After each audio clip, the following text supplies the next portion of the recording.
Allahumma la sahla illa ma ja'altahu sahla wa anta taj'alul hazna idza syi'ta sahla. Asbahna amsayna wa amsayna billahi rabbil alamin. Allahumma inna nas'aluka khairal hadhihi al-lailah fathaha wa nasraha wa nuraha wa barakataha wa hudaha wa a'udzu bika min syarri ma fiha wa syarri ma ba'daha. Alhamdulillah, ini yang dirahmati oleh Allah Subhanahu wa taala.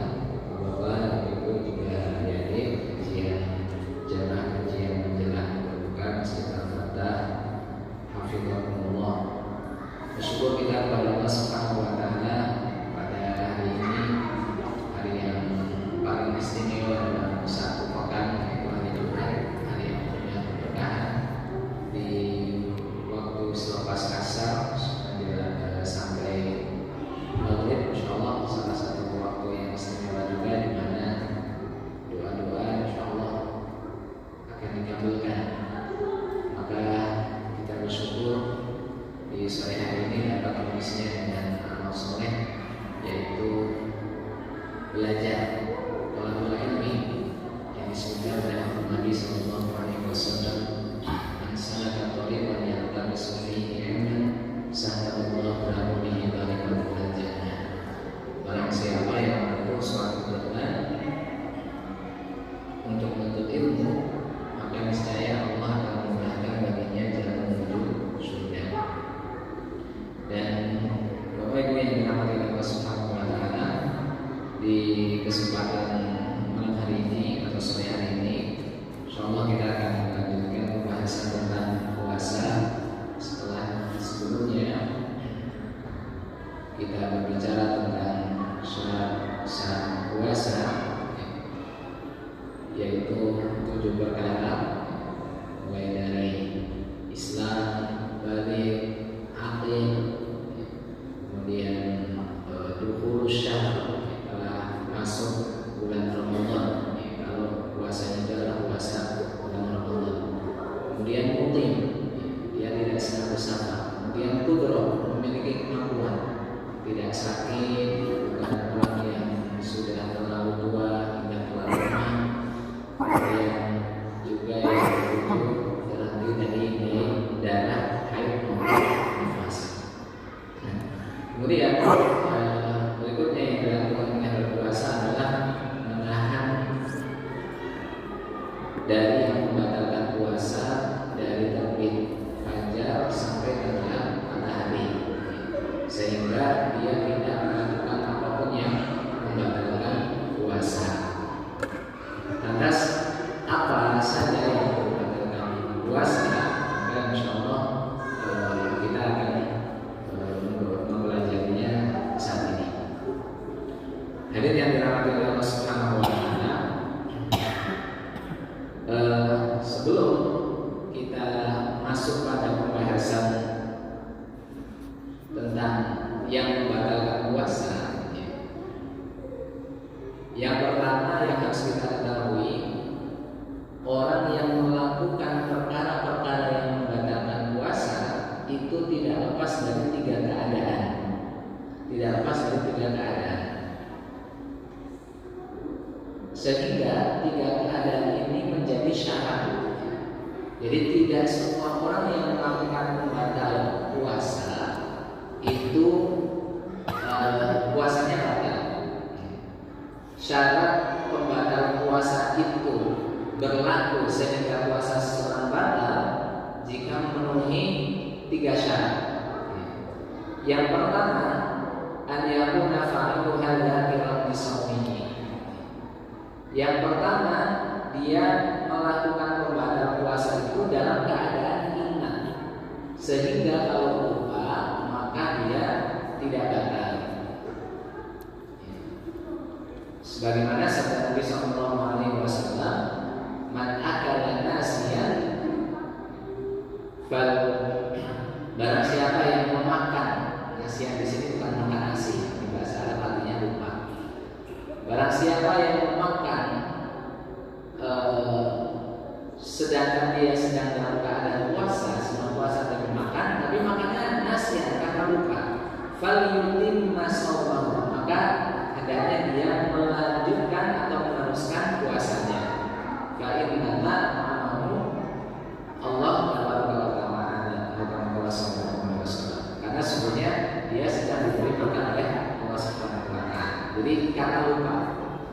Tapi misalnya lupa di sini benar-benar yang lupa, bukan ngaku-ngaku lupa, ya.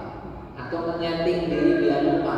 Saya mau tidur siang, tapi disediakan di samping-sampingnya minuman apa biar nanti harapannya bangun tidur belum sadar, tapi kalau nggak sahur tiba-tiba minum. Nah, nggak seperti itu. Yang memang benar-benar lupa. Baik. Kemudian an yaf'alaha mukhtaran, dia melakukan hal tersebut karena memang keinginan dirinya. Jadi sudah ingat puasa, kemudian memang ingin melakukan itu, memang ingin minum, ingin makan, maka dia batal. Adapun kalau bukan karena keinginannya, seperti orang yang dipaksa, maka dipaksa untuk membatalkan puasa, maka puasanya tidak batal. Seperti perkataan beliau di sini Syekh Al-Juhani, fa idza fa'ala syai'an minha mukrahan fala yusud shaumahu. Jadi kalau seorang yang dipaksa untuk batal, untuk buka, ya, maka dia tidak batal. Kemudian yang ketiga itu adalah an yaf'alaha 'aliman annaha muftirah. Dia tahu kalau hukum melakukan itu batal. Jadi hukum melakukannya adalah batal, atau mengetahui bahwasanya hal tersebut merupakan pembatal puasa. Seperti misalnya seseorang mengetahui kalau makan dan minum itu batal puasanya, tapi dia tidak tahu kalau pakai infus misalnya itu juga membatalkan. Jadi infus itu kalau yang fungsinya untuk mengobati, ya, isinya obat, insya Allah tidak batal. Tetapi kalau infusnya itu isinya sebagai nutrisi, mengganti makanan, ya, mengisi cairan tubuh, ya, dan kebanyakan infus, ya, memang seperti itu, ya. Sehingga meskipun orang yang sakit dia belum makan, belum minum, tetap masih bisa bertahan. Kenapa? Karena mendapatkan asupan dari infus tersebut, ya. Maka pakai infus yang statusnya sebagai pengganti makanan dan minuman itu membatalkan puasa, meskipun masuk tubuhnya itu tidak lewat mulut, ya. Meskipun masuknya lewat permukaan tangan misalnya dan seterusnya. Nah, dia belum tahu kalau itu membatalkan, sehingga dia kemarin kayaknya pas saya sakit di infus kayaknya mau nggak lapar, ini saya lagi puasa, kemudian dia nggak lapar, saya akan menginfus sendiri karena dia perawat misalnya sudah. Dan memang ada, saya punya kenalan jatuh seperti itu, ya. Jadi kalau ada temannya yang sakit, ya, datang ke rumah kemudian masang infus, jadi infus pas dulu. Karena melihat, ya, kalau yang orang seperti itu belum tahu nggak apa-apa, tapi setelah tahu maka itu menjadi batal. Baik. Dan ketiga perkara tadi itu terkumpul dalam satu hadis Nabi SAW yang menjadi kaidah umum, bahwasanya kesalahan atau dosa itu tidak berlaku kalau yang pertama lupa, yang kedua dipaksa, yang ketiga belum tahu ilmunya. Allah Subhanahu wa taala, Nabi sallallahu alaihi wasallam bersabda, "Innallaha wada'a an ummatil khata'a wan nisyan wa mastukrihu alaihi." Sesungguhnya Allah menggugurkan dosa bagi umatku dalam 3 perkara. Yang pertama adalah al-khata', yaitu kesalahan yang dilakukan tanpa pengetahuan dari dirinya. Kemudian an-nisyan, lupa. Kemudian mastukrihu alaihi, sesuatu yang dipaksakan. Apakah cukup dengan taubat? Tidak. Yang kedua, dia harus mengganti pada hari yang lainnya. Apakah cukup sampai di situ? Ada yang menyatakan cukup sampai di situ, tapi banyak pula ulama yang menjelaskan tidak cukup sampai di situ. Artinya selain dia wajib bertaubat supaya dosanya dihapus,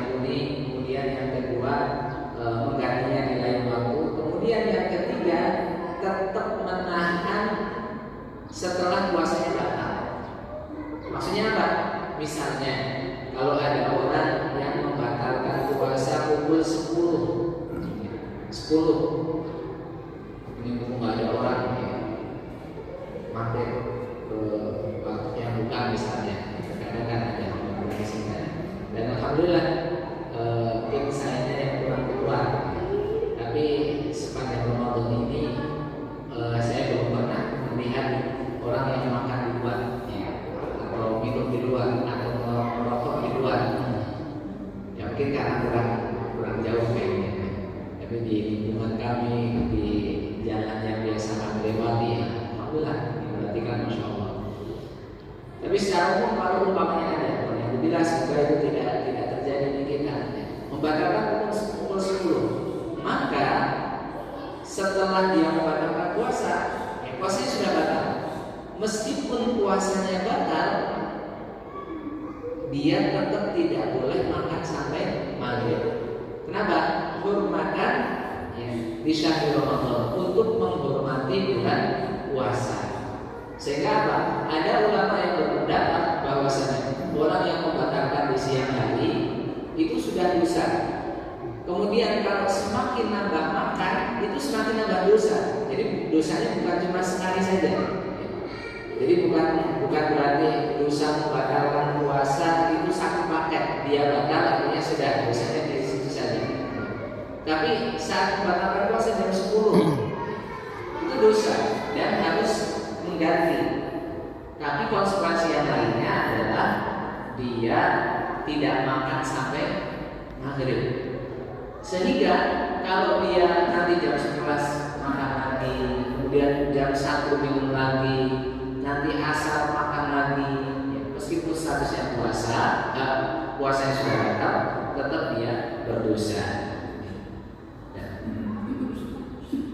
Nah, itu banyak ulama yang berpendapat demikian, termasuk diantaranya adalah mazhab Al-Imam Asy-Syafi'i rahimahullah. Baik. Hadirin yang dirahmati oleh Allah Subhanahu wa taala. Kemudian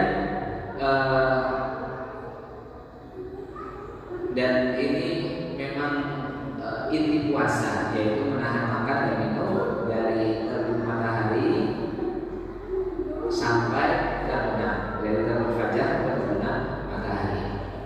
Kemudian di antara batal yang lainnya adalah